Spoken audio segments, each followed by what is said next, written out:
ভারত থেকে নেমে আসা পাহাড়ি ঢলে বালু পড়ে ভরাট হয়ে গেছে নেত্রকোনা সোমেশ্বরী নদী।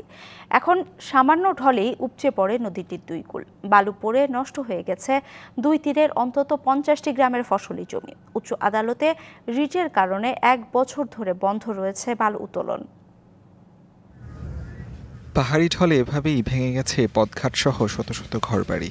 চোখের পলকে ভেসে গেছে গাছপালা, স্থাপনা সহ সবকিছু। মুহূর্তেই নিঃস্ব কয়েক হাজার মানুষ। সবশেষ আশ্বিনের বন্যায় নষ্ট হয়েছিল উঠতি রোপা আমনের ফসল। নিয়মিত বালু উত্তোলনে নদীর গতিপথ কিছুটা স্বাভাবিক থাকলেও আদালতের নির্দেশে তা বন্ধ হয়ে যাওয়ায় হতাশ স্থানীয়রা।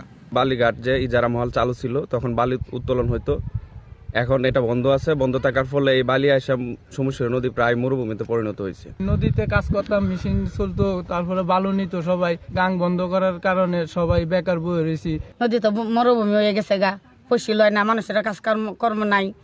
কালার এক্সপার্ট, জর্জ স্যাপ এবং মাইল্ড অন হ্যান্ডস টেকনোলজি সমৃদ্ধ অরিক্স ক্রিস্টাল ওয়াশ আপনার নদীর দুই পাড়ে বালু পড়ে হাজার হাজার হেক্টর জমি নষ্ট হওয়ায় দিশেহারা স্থানীয়রা। নদীর গতিপথ স্বাভাবিক রাখতে নিয়মিত বালু অপসারণ সহ খননের দাবি তাদের। বর্তমানে ঘাট বন্ধ হতে দুর্গম মানুষ অনেক কষ্ট হয়ে গেছে।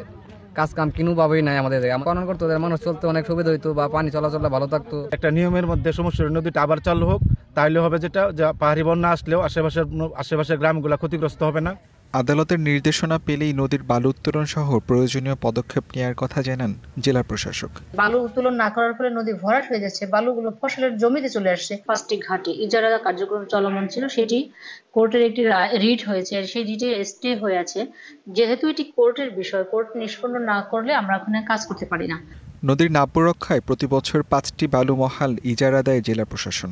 গেল বছর একটি রিটের পরিপ্রেক্ষিতে উচ্চ আদালত থেকে বালুমহল ইজারা বন্ধের নির্দেশনা দেয়া হয়। DVC news desk.